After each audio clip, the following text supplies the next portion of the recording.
Hi. It's very interesting. Hi. Oh man, how's everyone doing? Doing good. It is Saturday, still Ponyville Ciderfest 2022, and this is the How to YouTube panel. Thank you for coming on out. Joining you up here is the esteemed PaleoSteno. Hello. To my right, we have the beautiful Saberspark. Thank you. And I am the unremarkable ACRacebest. So we're here to talk YouTube. I gotta try my Cartoon Network. Nope. Like, Soundboard gave me this style guide for Cartoon Network. Wow. A lot of neat stuff in it. Yeah, I don't need it anymore, so. You gave me like 20 bad movies yesterday. Oh, yeah. Yeah. I gave you enough stuff for like The Lifetime or two. How do YouTube become friends with Soundboard? That's it. He's my supplier. Right. Bless So, we'll talk later. Bless you. there you go. So the way that we kind of do these panels is it's going to be Q&A driven by all of you as far as any questions you have. They could be about getting the channel started, if you're currently running a channel, trying to grow an audience, anything. If you're trying to delete your YouTube account, we understand. $8 to use it. And we're never shy of random questions that might not have anything to do with YouTube either. Oh yeah, open up. We're all here to have fun and whatever. And yes, Can we ask questions about Twitch? Yeah. sure. Perfect. You're like, I'm really pushing the boundaries with this one. So we'll open up the floor unless you have anything else to add. Thank you. No. All right. Well, who was the first victim? There he is. Yes, the second place. Yes, in the cosplay Yes. contest. Second place now is considered. I don't care. It's second place in the cosplay contest. No vice. Unless you're saying like, In the novice category, that's good. because I've never gone into a cosplay contest before. This is my very first time. Yeah. And here you are. You look like a pro. No way. Yes. Yes? Dad, Yes. yes. See, That's just wonderful. I know I'm your daughter and my vote doesn't count, but yes. bias. She does have a little bit of bias. Just a wee bit. Spider-Man. Spider-Man. Hey, what else? You're Spider-Man. Wow. Why not be Jax this time? He just rips off in his jets. upside down from something. That's true. That's true. Yes. Now you said you have a question. I do. All right. So, in the passing around the halls here, I have heard that you are at about 106,000 subscribers, and that It's been Saberspark is at like 1.2 million or something, Give or take. give or take. Right, and that those numbers go up and down for lots of reasons. So, is that all your channels combined, or just the ACRacebest part with the PonyCon stuff? Oh, the 106. Right, or is that across, because if I understand some of our conversations Mhm. over the weekend, that there are more channels now. Yeah. And so, what's your overall subscriber these days? I'm glad you asked it this way. First off, I taught him everything. I'm very proud of my son, Saberspark, I've learned a lot from you. who I kissed about 8 times during the Who's Line panel. Well, yeah. It's a sign of respect.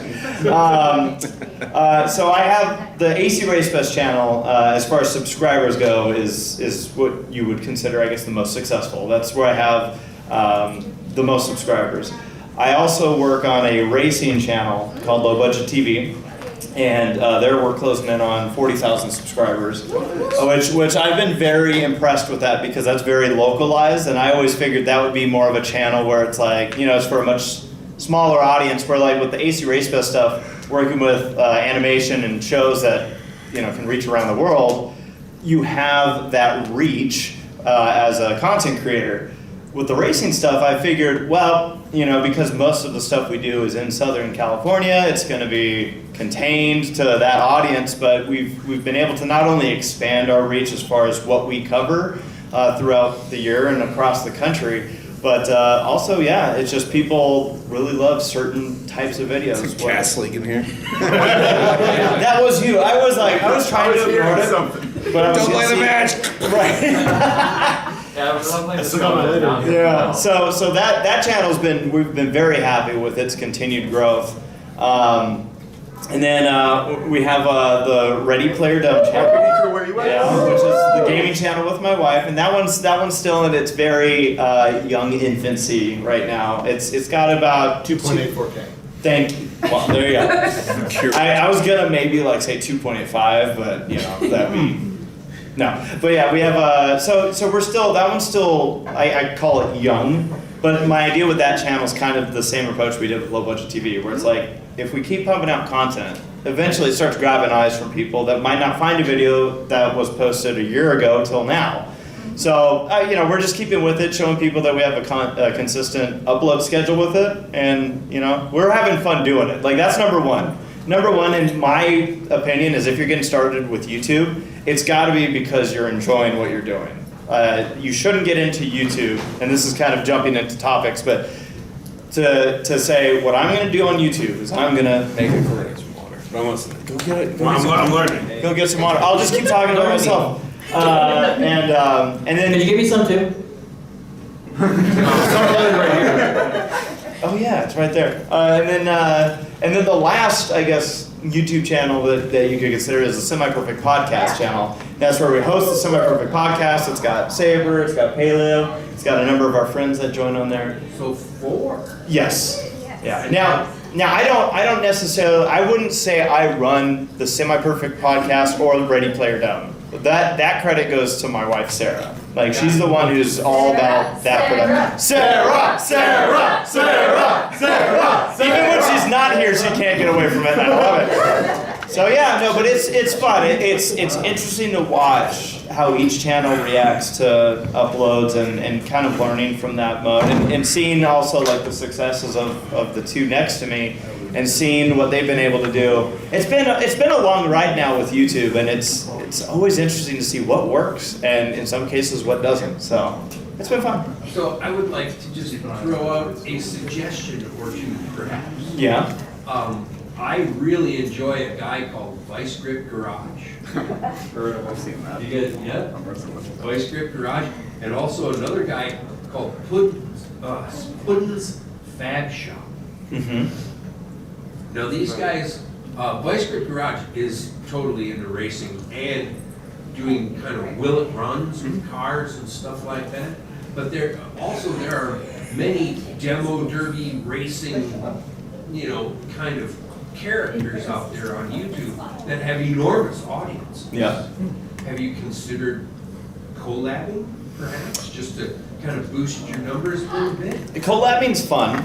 Okay. But I feel like the best approach, or I should say the best time that I've had doing collaborations are with people I know on a personal level. I like the first ever Bronies React I made, I didn't know a lot of those people on a personal level. So that was an exception to that rule. But since then, it's been fun being able to work with the people that you do know. While it could help with the success of, like, say, the other racing channel and whatnot, it's not out of consideration, but it's also something where I think that we've been, it's not our main focus for the channel. It's essentially a secondary to the business of the streaming side that we have. We love seeing those numbers go up, and I manage that channel quite a bit, but yeah, it's not out of the question. I'm sure Ready Player Dumb is going to take off. You know, Matt Pat started like that. Yeah. I mean, everyone does. We all have to start, and you know, with 0 subscribers, and you know, like I said, for us, it's been about the fun of, you know, doing that. Sarah's been trying to get me to play a whole bunch of video games for years, and I've always said, well, if we had a gaming channel, that'd be cool. And so she finally just went, screw it, I'll just make it. I'll do it myself. So she's got a lot of patience with all that stuff, and I do owe her the credit for those channels and you know, what she's been doing with them. So, and the podcast itself. So A ballpark of about 200K right now. yeah, aiming for 3. Yeah. That's where we're going. So For 3 million, right? 3 million, baby. Here we come. Well, thank you. Thank you for your question. We got, all right, let's see. By a raise of hands, who's going to have questions immediately? I just always like 1, 2, 3, 4. So we got Mine's a 4 short right here, question. and then we'll ask again. What? Mine's a really quick question. Okay, what's the really cool question? It's for Saber. When is Saberspark coming back? Oh, I forgot about that one. That's like a dumping ground for me to unlist my videos, see if we get copyright claims. That's it. I'm like, I'm gonna start reviewing old movies, and I did like one film, and I stopped. You do have another channel that you put up though, where you're just putting in like Twitch like streams. that Yep. you've, Got one so recorded. far. Yeah, this is a highlights channel. Yeah, I remember you were like doing like talk, like you did like conversation. You did, Somebody like took a clip of the "Don't Hug Me, I'm Scared" Twitch video, Okay. and they uploaded it to their YouTube channel of me and my girlfriend watching it, and it got like 2,000 views. And I'm like, well, maybe I'll just upload my own Twitch VODs to my own highlights channel if that's what folks want. So I'm trying to work on it, you know. I put a Rule 34 photo of my character up as a profile picture. Sorry. That's how you know it's good stuff. But yeah, it'll come back someday. There you go. And then why don't we do you, and then we'll get both of you. Me? Yeah. Oh, do you ever look at other content creators to get inspiration from them, like Jacksepticeye, Markiplier, PewDiePie? Absolutely. Not them in I- particular, but Yeah, I really like Billiam. Billiam has some really great videos. He did like a lot of weird content. Recently he did like this giant 6-hour video about Lost. I swear it's always big videos are in right now. Yeah. Saber, Oh, I don't know if his your mic mic is is on. on. Is it on? I don't. Or is it? Oh, no, it is. I just didn't hear it. Yeah, it's It was on. It's kind of It was just broken. quiet. I just didn't hear it. The string, it's not tight enough. It's holding it. But I'll do a quick mic check. I mean, I think I just didn't have It it. was just. Yeah. It was just a little. It's just too far from your mouth. Right, he just wasn't close enough. I just wanted to come up with the Your speaker. camera. Alright, Quick Saber yell. cool. I mean, Red Letter Media. I love those guys. And they're local. They're, Yeah. they're here in Milwaukee. Those guys are so cool. They are so true to themselves. Very inspirational. What about you, Race? So I like to see what my friends are doing. Like again, it's been fun to see, what you've been able to do with your channel, with a team for a channel. Our friend Gabe Black Griffin. Just kind of, it just kind of seeing what everyone's doing. I pay attention to how Paleo's approaching his uploads. I try to Jaxblade. I try to kind of learn off of what those close to me are working with. Because I'm always interested in like, what did they upload this time? What horror character is Jaxblade fighting off today? That rant he did on Halloween Ends. Yeah, that rant. So that's for me. Like I'm not huge myself on watching a lot of other YouTubers outside of my friend group, but those around me are, and including like Sarah. Like she'll watch a lot of stuff, and we've also used inspiration for the gaming channel in that regard, seeing what's worked for stuff. So it's useful to kind of see like, well, what's working? What do I like? If you're making content, what works for you visually? What is it as an audience member? Are you like, oh, I like that? So yeah, I think it gets useful to use that stuff. So and then we had the 2 questions in the front here. So why don't we go? Okay. So I've heard it mentioned a lot. One of the biggest hurdles and one of the things I've heard most warned about is the initial cost of buying things like video cards and even webcams. And I've always heard don't invest everything into it immediately. I guess my question would end up being, it's like you don't even need a webcam to like start out.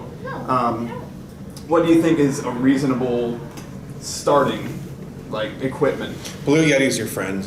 Blue Yeti? Yeah, I mean, there's some things I consider just staples. Microphone, because I mean, of course, there's a broad range of like what is content. Because we work in a shop on cars, like low budgets, that's going to be completely different compared to someone who's just reacting to things. But a microphone's typically needed, so a Blue Yeti mic is like $100. It's a very good workhorse mic. I use it for years. Sorry, there's always some folks chatting in the background. But Is that what's up? Is that like a lapel lapel mic with a? No, No. it's a single microphone. Yeah. Yeah. No, it's like a And you Snowball. can like screw it onto a like a stand or something if you want.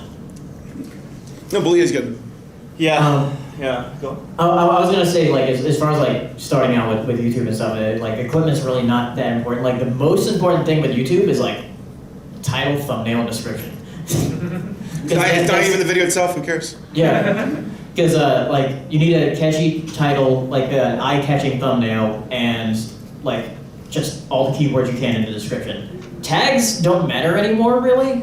It's really weird with YouTube. Because they're like, oh yeah, tags are more like for misspellings now. And I was like, oh, okay. You'll figure in your like video like file name.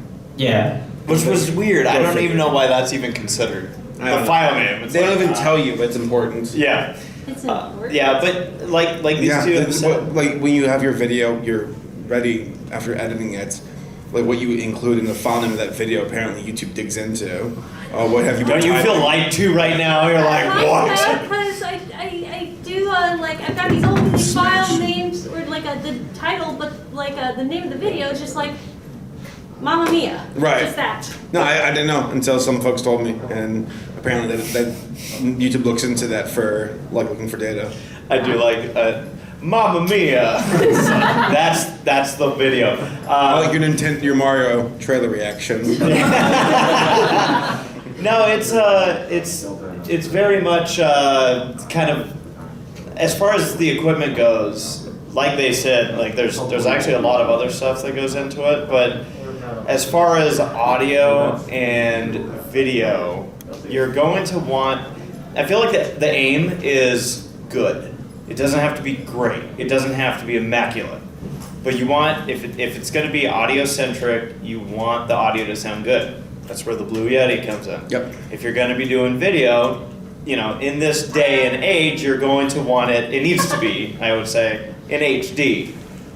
But you could get first off, see this right here? Phones are good. HD, done. You actually have a video. There are people, no joke, that send me footage for Bronies React that they film entirely on their phone. I recently started doing my phone. Yep. It's like, why not? So you're already, if you have a smartphone, you're probably halfway there. Yeah. And for me, I don't even do for the React stuff, for example. Like I have these camcorders around. I usually use the audio from those for my videos. It's probably not the best practice, but it had worked for me for a while. So yeah, don't blow your budget on. It's not the equipment that makes the creator. It helps, but it's you. You know. Yep. Okay.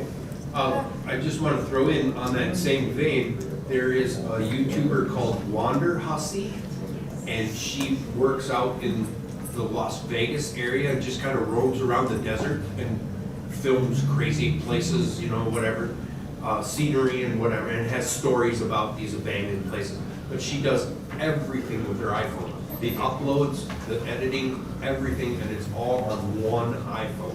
The Yep. whole thing. There you go. Yep. You could get away with a lot these days. Yeah. And you had a question. I see like something I've heard is like to help grow your channel and build an audience. People have said, oh, you really gotta chase the algorithm by like talking about current topics. Have you guys ever run into like situations where it's just like I just don't want to talk about it even though I know it's gonna be good for my channel? It's tough. Oh, I've been going through that recently, whereas like, because I used to do a lot of like current movie reviews, and I feel like I kind of grew bored of it, and just like, I started doing these things, because I've started doing some YouTube shorts, just experimenting with them, because like, YouTube shorts are starting to pop up a lot more now, since they're like trying to compete with TikTok. So I started doing these like box office shorts, where it's like, oh yeah, here are the top 5 highest grossing animated films of like this year. But I wouldn't say that you need to cover like current like stuff, because a lot of other channels like blow up because they just cover something they liked and just had a good like thumbnail and title for it. And that's what I'm gonna try to do, is like try to do that with like animation studios. Well, that's- and that's like evergreen content. It's always gonna be relevant. Yeah. Yeah. what do you do? Or what do you want to do with your channel? There's a lot of context involved in this. More like analysis video to talk about the particular films and TV shows I like. Okay. I mean, I think right now, like it's like you got a quiver with multiple arrows. And one of them being like, yeah, they get a little initial boost because the algorithm's like, okay, the Mario movie trailer just dropped, so people talking about it are going to be put in that circulation. A lot more competition, and it's a bit more of a temporary, because after, if you're like 3 weeks later with a review, folks kind of moving on. Like the Evergreen stuff, though, Yeah. I think if you're really drilling into like fandoms where it's a bit more like just Evergreen, then you have a better chance. Like, I think it's neat. I think something I've noticed, and a lot of audiences and viewers are enjoying, is they're seeking for more passion, authenticity in videos, which is why you see these video essays that are like an hour-long dissertation of like why blank is blank. And if it's told well, with a passion, with a strong thesis, because I think right now, because of competition really kicking things up, it's requiring creators to have to be even better and better and better. It's not just enough to make a video. Now you need to be actually interesting. And a big part of that is like, and it depends on the content you're doing, because it's the internet, it's huge, It's like saying there's only one type of book in a library. But it's like, no, there's so much you can do and cover. But like I find that if you want something engaging to catch their eyes, why blank is blank, how yada is yada, and if it's something like a fandom or something topical, you can kind of combine it into a hybrid. At least in my experience, that's why. 6-hour video about Lost. A 6-hour video, or an 8-hour video from Quentin about iCarly or whatever. Or it's just, that's hard because you don't want to think that's the bar. I have to make an 8-hour video. Godspeed. I do this for a career. I got a team of people I pay for this. And I'm still like, an hour video is still very daunting. So I don't envy the folks coming in right now. And there's a reason why like YouTube Shorts are pretty smart too. Yeah. Because YouTube Shorts right now, YouTube is like just funneling traffic so much in that direction because they want to fight TikTok. Yeah, the only problem with YouTube Shorts is that I noticed, like, from what I've done so far, is like most of the views come into like the first hour and then it just plateaus. Well, because it's fast food Yeah. content. Not any shame to you, but it's quantity. It's also just the way that the Shorts feed works. In TikTok, yeah. Hopefully that answers your question. No, good luck. All right, let's see those hands again. So we've gotten through. So we'll go 1, 2, Spider-Man, We're 3. playing Anthology next door. What was that? I'm pretty sure we're playing Anthology next door. Oh. Close the door. Yeah. All right, so let's start with you. Okay. You were talking about equipment. Well, actually, I have two things. So, are YouTube Shorts, are they being funneled up to the top of the traffic then, or? It's definitely getting a lot more attention and love. Yeah. YouTube basically said, here's like, I forget how much money they threw into it, but it was like hundreds of millions of dollars they just threw into the YouTube Shorts program because they want to incentivize it to compete against TikTok. Because TikTok right now is a massive growth platform, and both platforms bring into their own set of problems. Yeah, TikTok wants to make longer form content, and YouTube, who's like longer form, wants to make shorter form content. So they go, okay, pick a lane. But if you make folks ask me right now, how do I get noticed on YouTube? There's a prime opportunity right now with YouTube Shorts. It's limiting depending on your content, but if you're okay adapting to it, you have a better chance on a YouTube Short.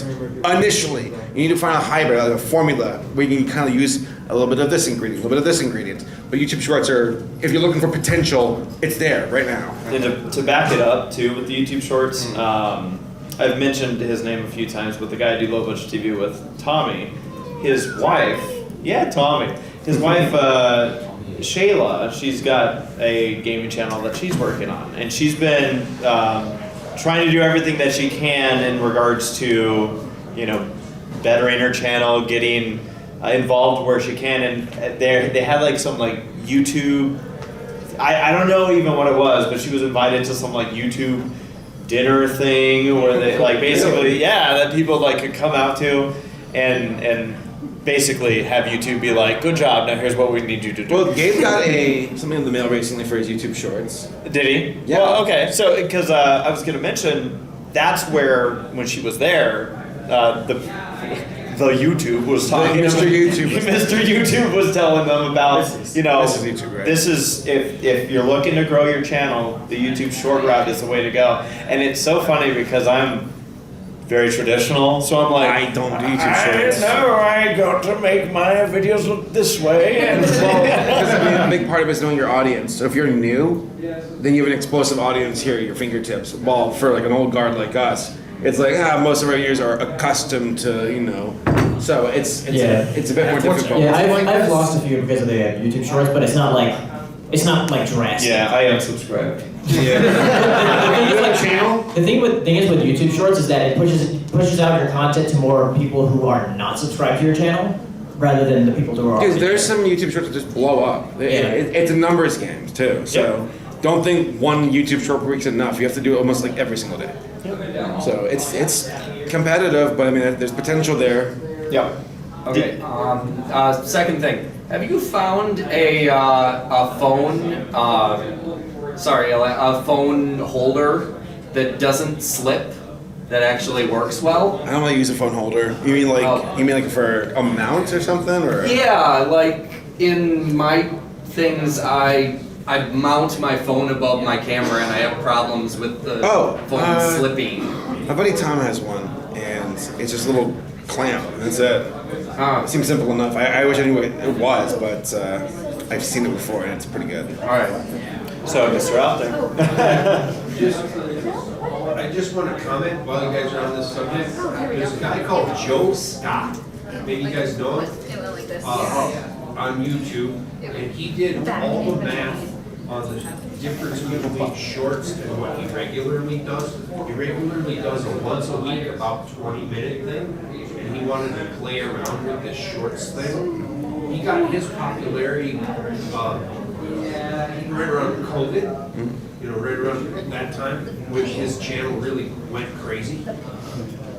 And just recently, 2, maybe 3 weeks ago, he actually has a whole video that reveals all the math on the difference between the shorts and his regular channel. Interesting. If anybody's interested. I'll look into that. How it works. It's an emerging market. Joe Scott is his name. If you want, I can link it. So I don't know if this is like the guy, but I know that like for shorts, it works really well with musicians. Like if you make like a short little song or something, because there's this one guy I found, and this song is hilarious.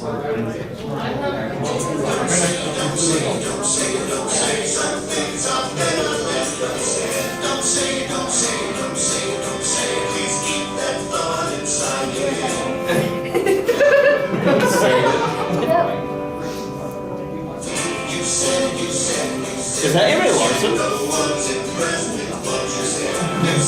I think he posts a TikTok too. That sounds familiar. There's a lot of TikTok re-uploads on YouTube Shorts. Yeah. Even Charlie Barron, the local, like, if you ever heard of the 9 Talk Minute, he's a comedian here. I think he used one, and even Quick Trip on their official page used that sound. There you go. Hi.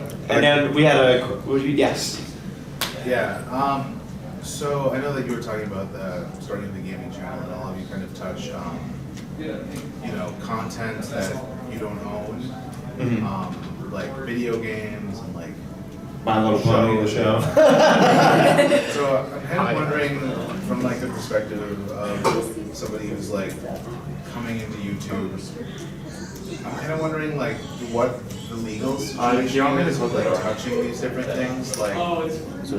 Yeah, why don't we shut that since it's noisy outside. People are having fun. In here, we can't let them know. Forcing the match. So like if you were playing a video game, Yeah. do you contact the company and ask them for permission? No, Do you so play this- it, and if they demonetize, is it just? It's almost like, okay, for me, it's a video time. There are some things I do know, like Viacom, Warner Brothers, Paramount, they can be a lot more vicious with their copyright, versus surprisingly, like, Disney's pretty chill. Where if I recently did a video about Moral Oral, and it's owned by Adult Swim, nothing got hit in that video. And there's also that rule of thumb of like 1 to 8 seconds is kind of as much footage as you should probably use. If you're using like 30 seconds, is the building about to collapse? You hear that? Yes. Yeah. What is that? What is that? Oh, we have 60-mile-per-hour wind. Listen, all right. There's no one I'd rather go out with than you all right now. Dying. That's it. I'm out of here. My YouTube No, it's recorded. No, but there's a good chance that like, usually you don't have to worry about copyright strikes. Those are the worst ones. You don't want to strike. That's like you lose 3 fingers and you're out. So copyright claims is just a company going, you can't make money or we're making the money or whatever. But usually if you flip the footage, zoom it in, use little short bursts, and if it's transformative as well, okay, you're kind of leaning in that right direction. But if you're using like 1 minute footage of just Primal in your Primal review or whatever, or Avatar or whatever, it's 1 minute of footage unaltered, they're gonna be like, that's ours. We don't care if it's a video essay. You can try to fight them on it, but sometimes even if it'll come back and it's like, sorry, it's still ours, even if the law technically is on your side. Because YouTube they're not the lawyers. At the end of the day, if you're like, no, I'm doing fair use, so like, that's cool, take it to court. We don't care. So it's kind of, you're at the mercy of the with games specifically, the most games that we've done on Ready Player Dumb, which ranges from, Crash Bandicoot, Kingdom Hearts, we've done racing games, we've done a whole bunch of stuff. I don't think we've hit an issue yet. With games are any of that. relaxed, right? The thing you have issues with, they seem to be much more relaxed. Just be careful when you do have games that have music in them, because licensed music. Yeah. Now this is what I say is the good thing, because we were all doing YouTube at a time where the legal stuff was just getting started, and it used to be like, oh, you have music in your video, the whole thing gets muted. Or you have a video clip in this, the video gets a strike or gets taken down completely. Nowadays, most companies have wisened up that they're like, well, we can still claim the video and claim the monetizing on the video, which for someone like my channel, which is more of a hobby channel, like specifically like the ACRacebest channel, that's okay. Like if I get like for example, the Bronies Reacts, like if Hasbro comes around and says, no, that's ours, and I'm like, yeah. In regards to like those, the video itself should still be okay. It does struggle with reach sometimes when it does get a copyright claim, but a copyright claim is not something that you have to be like, oh God. It's not going to kill your channel, it's just more of a headache. So you in most cases, like, and especially if, to start off, the monetization itself isn't as big of, the goal. Like, that's something that you'll kind of grow and learn with it and see, like you said, how long do you want the clips to be? Usually a couple seconds is okay. Like the going back to the Bronies Reacts that I've made, I've found that I've had pretty decent luck with how long of like video sized clips from the show I'm using there. So yeah, I usually try to not make it more than 5 to 10 seconds of footage, and 10's kind of pushing it at times. So yeah, you'll find a balance there, but at the same time, in most cases, you're really not worried about the legality of stuff. The strikes, they usually come from very extreme. Usually smaller. Like I had the times I've had strikes are like people who are like a small S corp or whatever, where it's like, oh, this is a very small, intimate company, and they're getting pissed because they're taking issue with you, versus Disney, who's like, you're a dime a dozen, we don't care. Yeah. And not to be mean to you, but that's the truth for a business of that size, they don't care.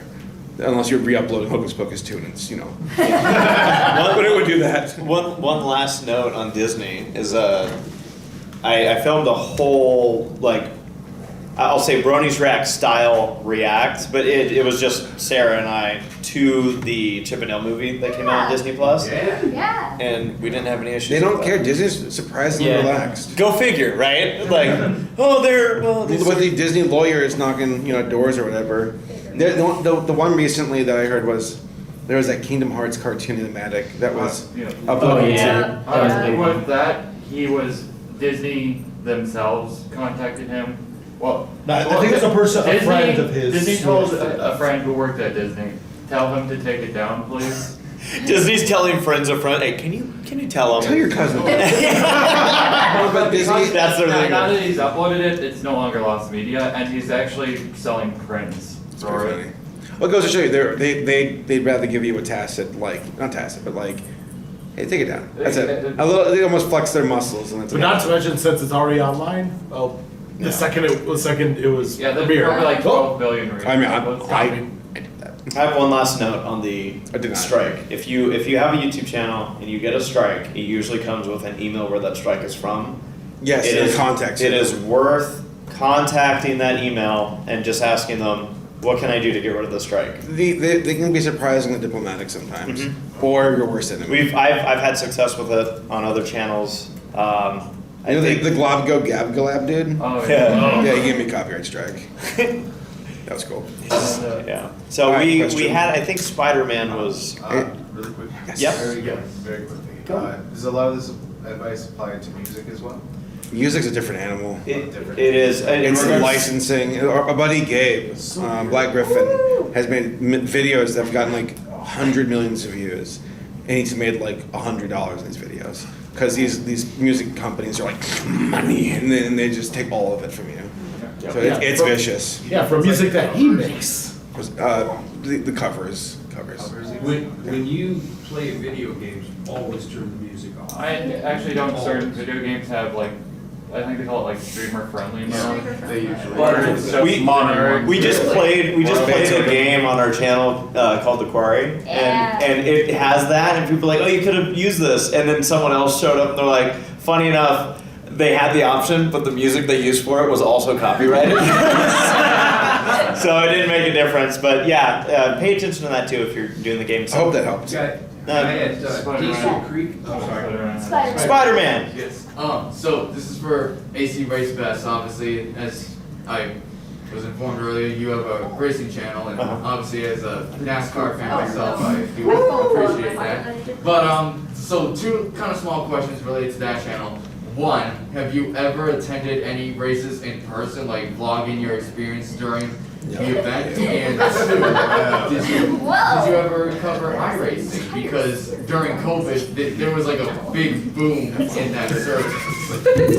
See y'all 10 minutes. All right. Let's start with the vlogging of being in actual races. So, yes, I actually, funny enough, so we go to a lot of conventions, and for one, I think it was for BabsCon a few years ago, I recorded my promo during a NASCAR race out in Fontana. And it's me just, sorry, it's me!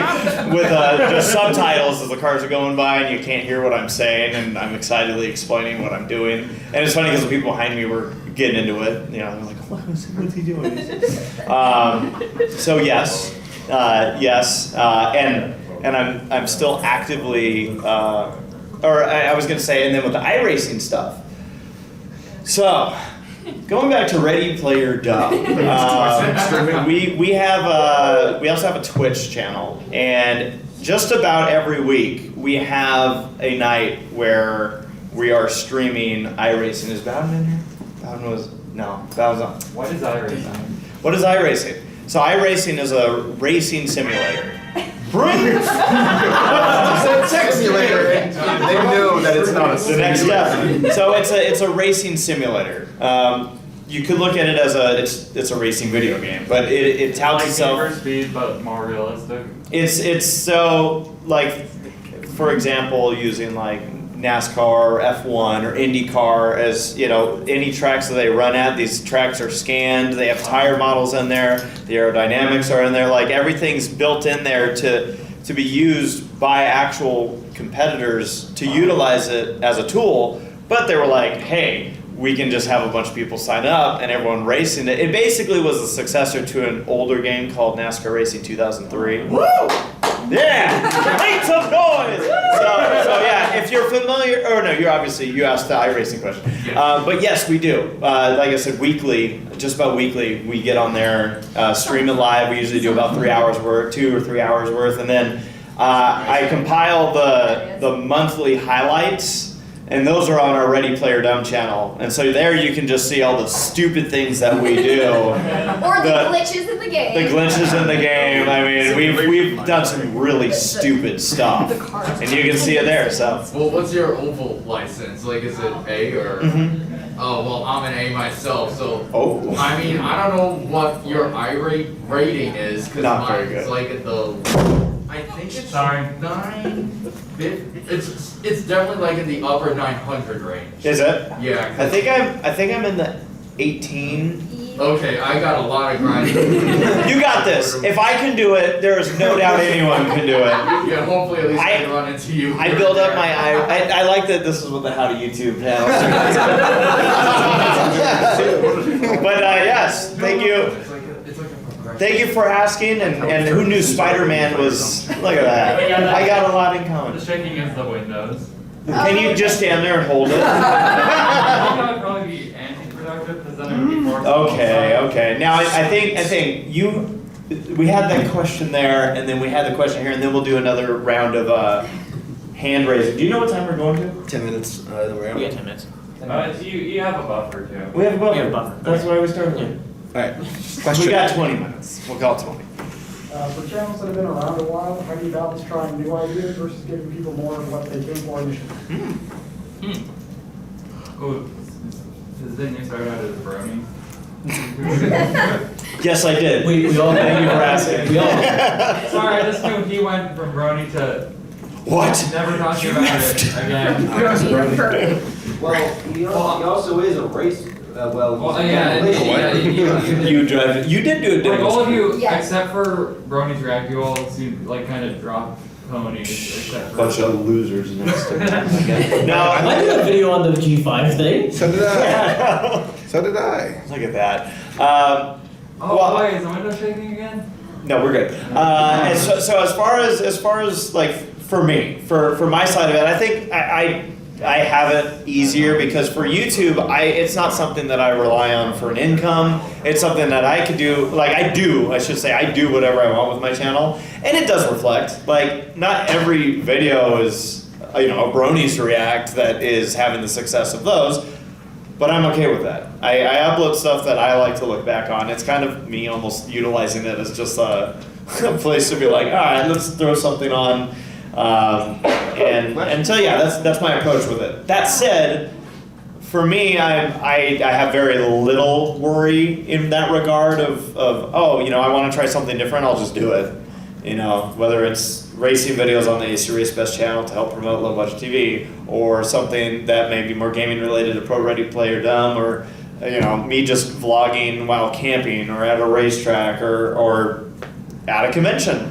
So for me, there is freedom there. And I feel like, especially if you're starting a channel, that freedom it exists more than if you have maybe a more well-established channel, but that would be for, maybe you to comment on. How easy is it to just throw? Well, it's hard. It depends, because sometimes your content can like polarize your channel, where you're like, oh shoot, I'm in a corner.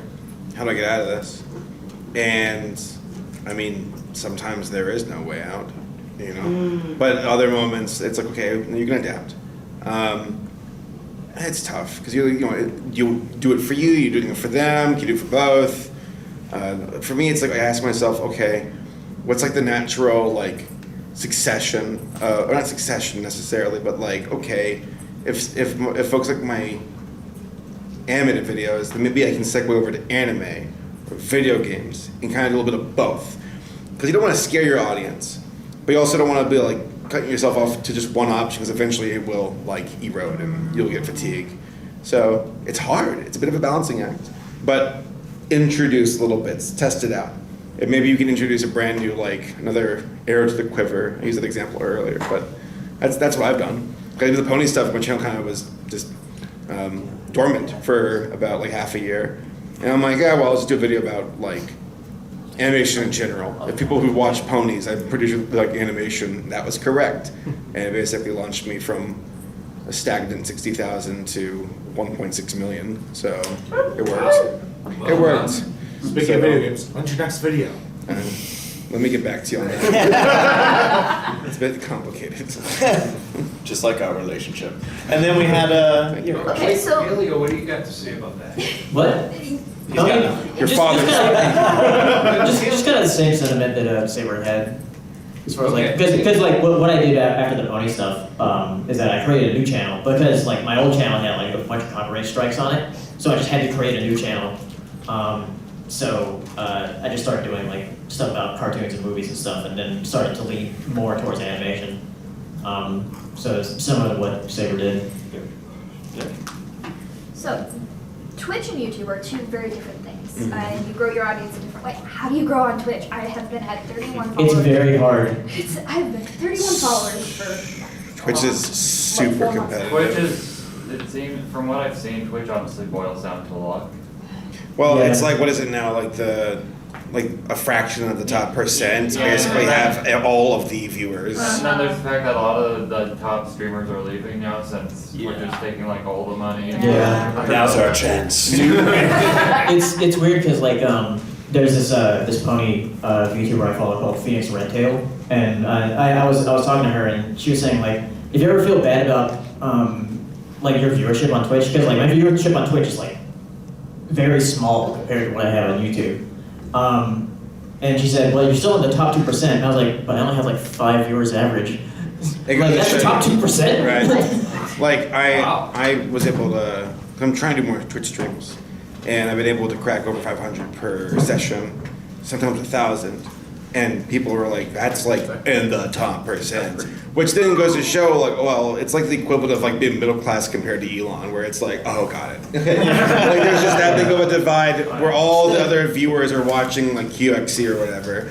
So it's You're in the top 3%? Yeah, but sit down. No, but it sounds like the Twitch to me is like a lot more active for creators. Like you have to be a personality versus YouTube where you can like have a, let's do a dissertation about a fandom topic or whatever. So it's stuff, the Twitch stuff, I'm like, okay, I can kind of lean more with my personality and react to things. Yeah. I got pissed though when it got to the point where like you got these big streamers who are just watching like Kitchen Nightmares. And I'm like, go get hit by a car. Like, Gordon Ramsay's paying for all you. Go watch something. It was weird. Go make like, something. Yeah, it was weird when like they got mad at like there were some streamers that were watching Avatar: The Last Airbender, like just watching it. They're just sitting there watching. Watching it, and they were getting mad that they were getting like calls from Viacom is like, this is what we deal on YouTube, and we're just talking about the show. Viacom was like, what's Twitch? Right. Send our lawyers. No, I thought that was interesting because I think Twitch also is very different when it comes to the parasocial relationship because one is like a lot more back and forth versus one where it's just you're watching the video. So like for Twitch, I don't know, you can really cultivate an interesting audience there. And I think Twitch is a better place where like YouTube I think values larger numbers. Every platform does. But Twitch, you can like there's a guy there, he's an old guy named like Maz, like M-A-Z. He's got this big old beard, he's got this piranha tank, he plays a guitar, he has a glass of wine, he just, what's up guys, and he's playing with guitar. He's got 100 or so viewers, per session. He's cut himself a nice little slice. Yeah. I think that's cool. I think you can be proud of your following, and it doesn't have to be 100,000 people. It can be a nice, comfy, sustainable 100. Okay. I wanna be that guy. For those that don't know, there was a guy who was streaming one night and he fell asleep during his own stream. And I think he like woke up and there were like 3,000 people suddenly in the stream while watching the guy sleeping. They're like, oh my god, he woke up! And it's like, bam, success. I love that. I love internet movements like that. So, while we're on this topic, I have a burning question that no one seems to be able to answer. Can you stream YouTube and Twitch at the same time? You can. Can now. Oh. Yeah, there's different programs you can use. There's like a Restream, I think it's called, that you can use. But there's also like extensions you can use for OBS where you can like have it stream to both YouTube and Twitch at the same time. And even TikTok. Okay. Yeah, and TikTok. I have a friend who streams all three at the same time. Okay. Missing part of being sure.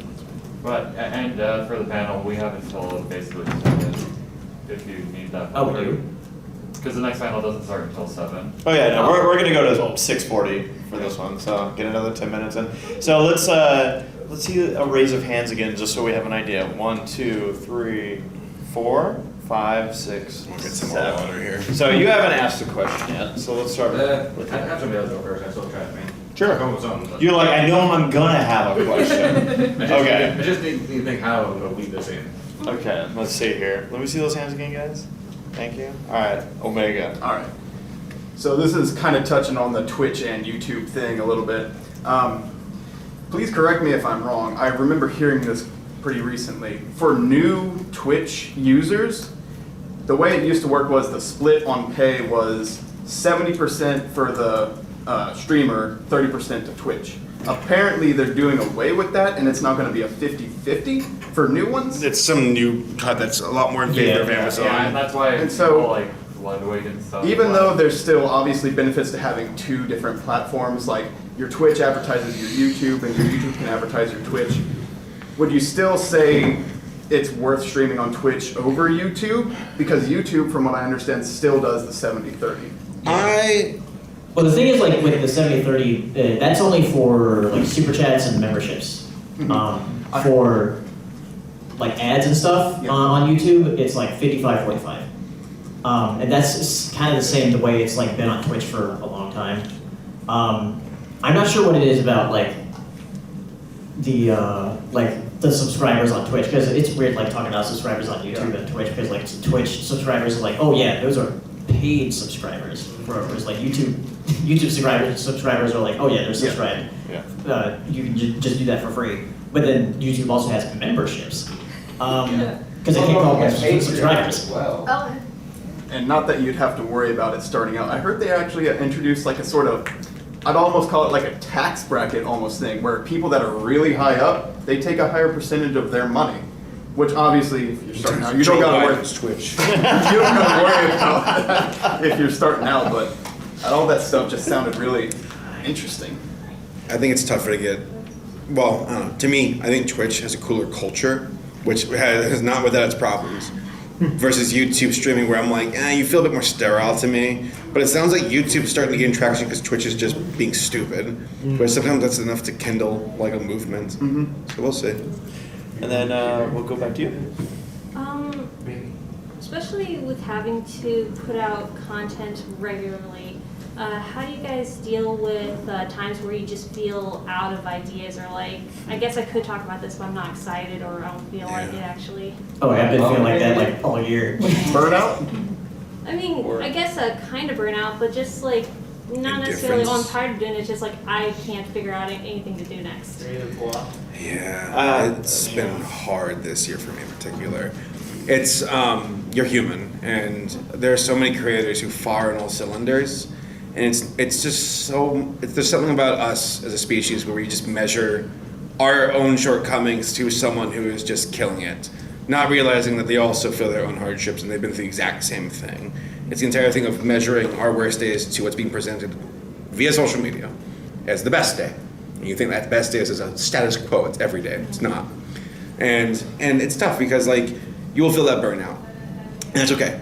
You know, and there'll be times where a video just doesn't, click well with you and you don't have to do it. It's context again, because there are some things where it's like that Wendell and Wild movie came out and I watched it. You all familiar with Wendell and Wild? Yeah. Like, Netflix did not care about this one.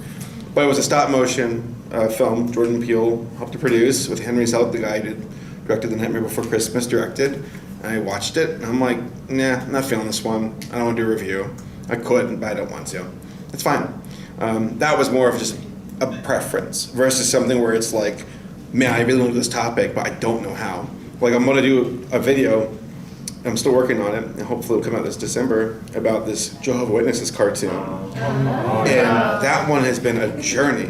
Because I'm like, I initially went into it being flippant, like, who cares? It's a stupid cartoon. And then I realized I peel back the layers. I'm reading books about the Jehovah's Witness, like faith in general, from their governing body, and I'm like, oh my God, this is the most intimidating topic I've ever seen. I'm almost too afraid to talk about it, but I'm going to try to get good on it. Hold on. So the idea of like being scared, feeling that apprehension, feeling defeat, or feeling just complete burnout, that is normal. That's okay. So at least wanted to share that, like, and the ways to get over it, not get over it, but to live with it. Go for a walk, detach, talk to friends, do a hobby, do exercise, take care of yourself. That's just part of the ebb and flow of being a creator. And also, not every creator is, going to be the same.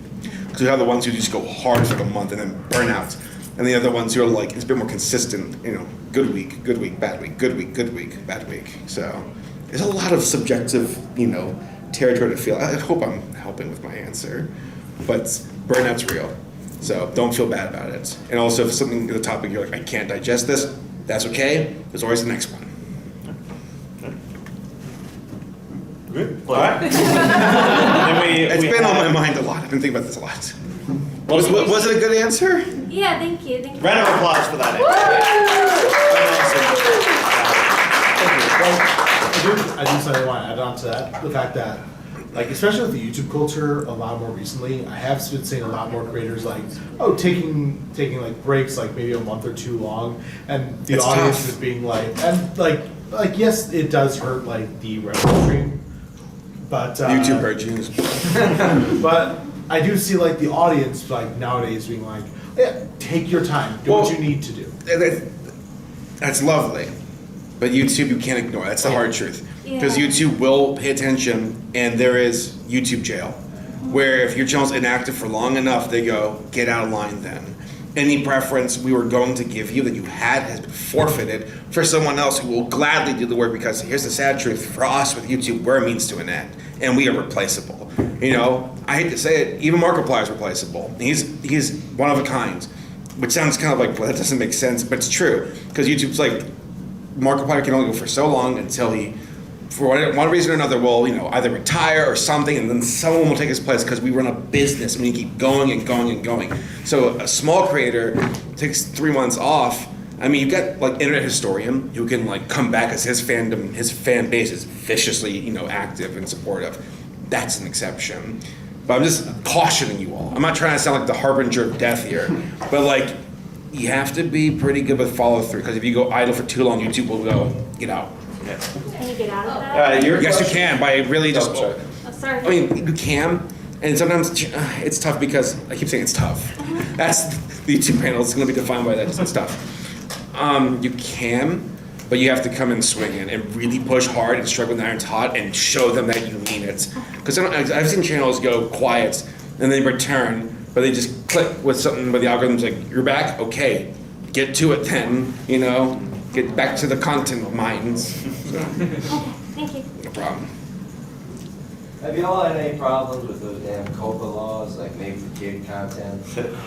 I'm gonna knock on wood for that. So, the folks who I've seen who've had a very difficult time with COPPA are like, you ever heard of something called CAS, C-A-S? Where they do little recap cartoons? Oh, yeah. Cats, Van Yeah, so they've had their videos be basically like, this video is for a kid's audience. We've decided, YouTube's decided. The creator's like, no, it's not for kids. And YouTube's like, we have had a person, no they did not, review the cartoon, and we're making it for kids, which means there's no comments now.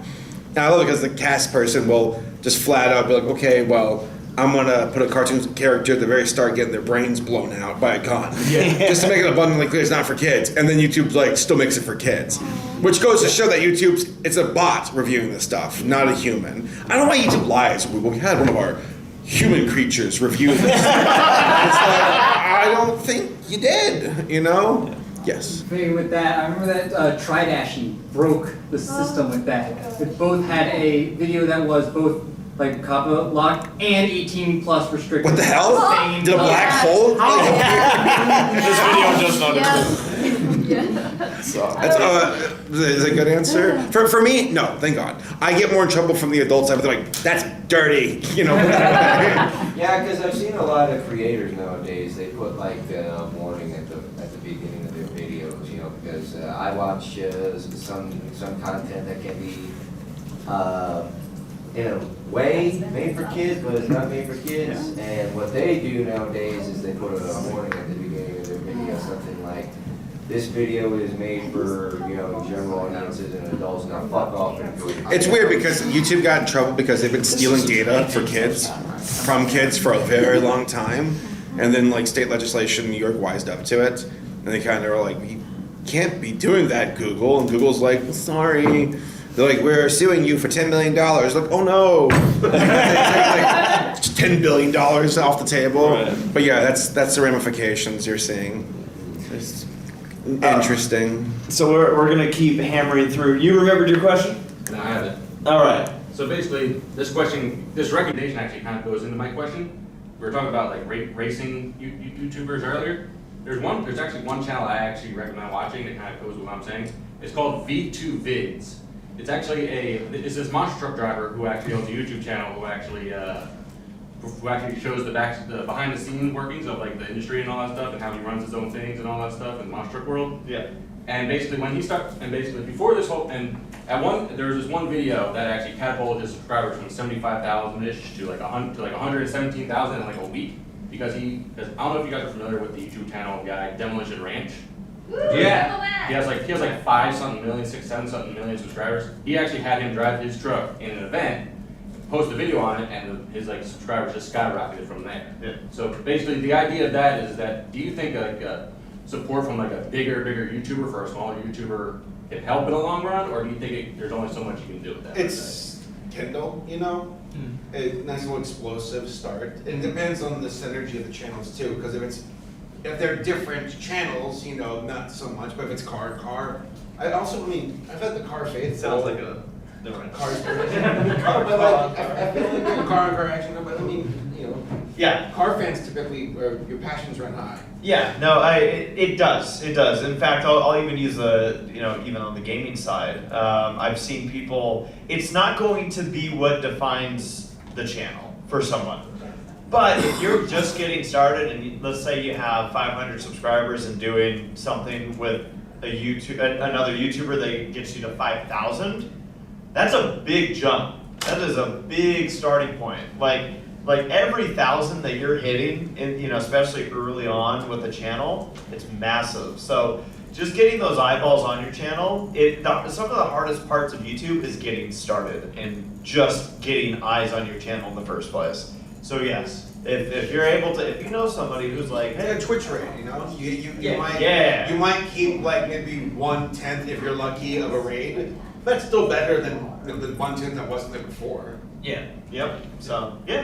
And also another thing, Race, just to let you know. Yeah. I actually work for Mosh Gym, and just to let you know, I'm not the reason those videos got taken down. Thank you for not being the reason. Let me know. Hit me up when they don't care, and we'll make those videos go live again. Alright, just want to let you know I'm not the reason. Thank you. For those that don't know, we got like 12 strikes at once from Monster Jam. It was awesome. They said just take down all 500 videos that you've uploaded. Great. Now we have these last 3 questions right here, so we'll work down the line. What was your question? Oh, me? Yeah. It's a similar vein as the burnout question, but I run a YouTube channel in my spare time when my output is really slow, and I often feel anxiety that, I'm not putting out enough. I wish I could do more, but it just gets in this weird cycle where I just get really anxious and not doing enough. Oh yeah. Do you know how to deal with that?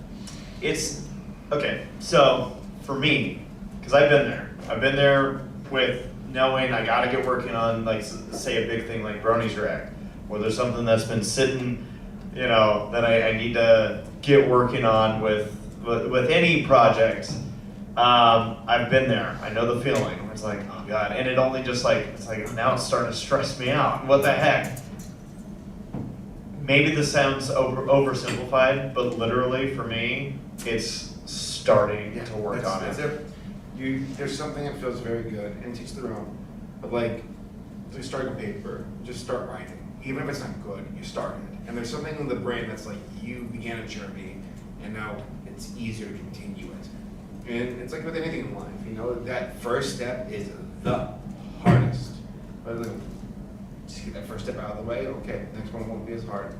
And there'll be little roadblocks along the way. But like that anxiety, legit, valid, but just keep trying, follow through, and just know that like, you trying is already so much more meaningful, and I'm not having to go at the folks who can't follow through, but like, just following through is already a massive like step forward with progress to be proud of. And typically that's the most therapeutic, because for me I can go out and like, this is true for me. Okay, I can't work on the work because I'm not quite mentally there. That means it's not going to be good. So I'm going to go play and decompress so I can recharge to do the work. I go play. I hate it. I feel like I don't earn it. I feel like I shouldn't be able to go play, and that it's doing damage to going to work. I come back to work, and I feel worse. It's a vicious back and forth, back and forth. Screw it, I'll just start. I don't care what happens. I will just start, no matter what. Even if it's bad, I can come back and fix it.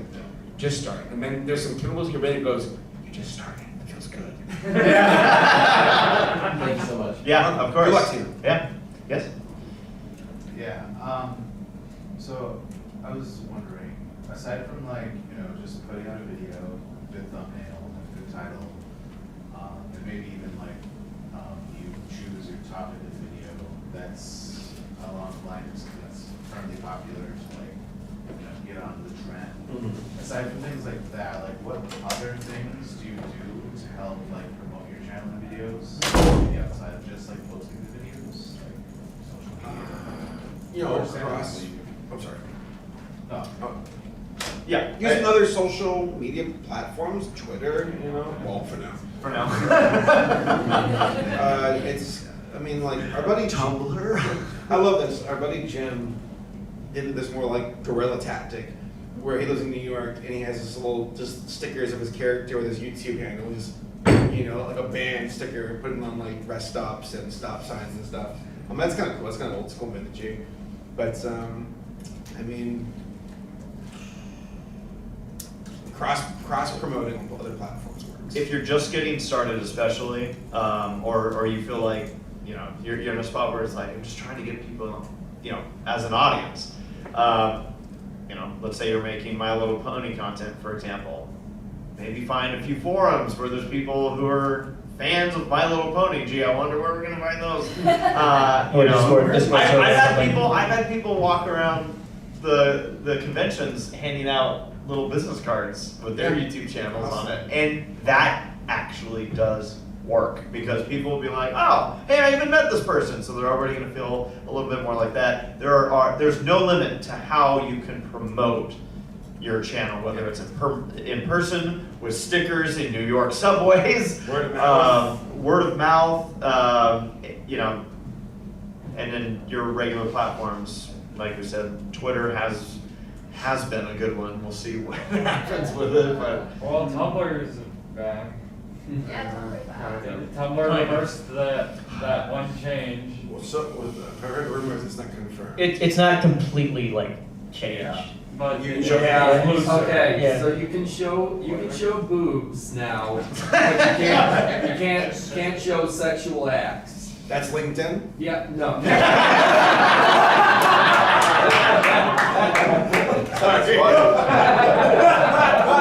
So hopefully that answered your question. I'm sorry. And then I guess this will be probably our last question. Yes, you open up wonderful crowd. Okay. Saber, so you've had a lot of problems with having to re-upload videos because of copyright strikes.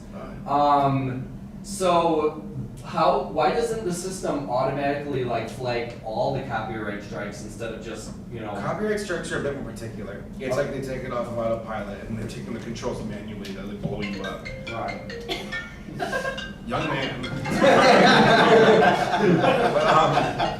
But copyright strikes are a lot more personal. That's someone, another human straight up looking at you. Copyright claims are a lot more automatic. Or YouTube claims it's humans checking it out, but I don't believe that.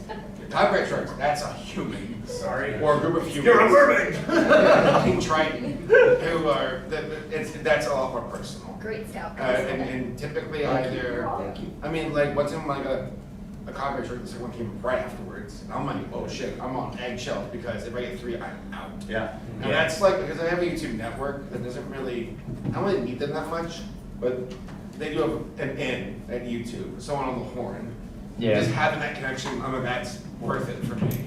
Almost like an insurance policy. But yeah. Typically strikes, I wouldn't worry about them. Unless you're truly reckless, you'll run into a lot more copyright claims. Mm-hmm. Guaranteed. Yeah. Copyright strikes, that's extremely rare. I think I actually meant strikes rather than claims, because you've had to upload videos 4 or 5 times. Oh, yeah, those are claims. Copyright claims are more common, less severe than strikes. Okay. Copyright claims, it's upload, okay, got hit with a claim, I need this to get monetized. Because also, as you mentioned, sometimes a copyright claim can throttle the reach of a video. Okay, what footage is the problem? Chop it up, or screenshots, or flip it around, whatever it takes, I'll keep uploading it over and over on a second channel. So you told me that when you upload on a main channel and delete it, that YouTube remembers this. Yeah. Apparently YouTube pays attention to when you upload a video and delete it, and they hold it against you kind of. They're almost like a track record. Even they do things. It's on your permanent record. Right. So it's good to have like another channel just as a testing ground. I once got a strike because I uploaded a full My Little Pony episode, and the whole reason I uploaded it was because I couldn't get the format to where this was young and dumb days. But I did that last, and I'm like, it's private, right? And I got a strike for it. It never went live, but they're like, they still saw it. Yeah, oh yeah, they found it. Yeah, And I'm like, oh, so yeah, and then like the Monster Jam thing when we got hit with a ton of strikes, that was gnarly. So yeah, just good luck with it. If you get a strike, remember to contact the email. We saw your hand up. I wasn't sure if you had a question here at the table. Did you have a question? Yeah, this was just something I was thinking about listening to everyone. Would you say it's a good mindset to be in to look at your viewership not as, well, look, I've got eyes watching me, but rather, I hope I find people, I hope I promote it to the people who want to see what I'm putting out there. I think it's hard in that like we are usually a lot more harder on ourselves than we are, uplifting of ourselves. So to see it that way, where you're just there to do your best for the people who care, that's healthy. Because a lot of folks, my comments are riddled with, kill yourself daily. I don't care. I just don't care. I know that it's just the internet and being stupid, and unfortunately, I can't change that. I care so much more about the folks who show up who have the wonderful, constructive feedback, or just, hey, I like this video. This is a good video. That's our role. Yes. Touching on another thing you said, do you find that the pony community is usually nicer? Oh God, I love the birdie fandom. This is my boot camp. I wouldn't have made it where I am if it wasn't for this fandom. I meant specifically in the YouTube comments. Well, they are by leaps and bounds a lot more accepting and supportive. There's a reason why the Bernie fandom back in the early 2010s was this microcosmic explosion of creativity. It has goddamn conventions to this day that still run like this. That's no small feat. Well, that's going to be a wrap here. We want to thank you all for coming on to Happy YouTube, and we'll see you guys around. Thanks for all the questions. Enjoy your night. Take care.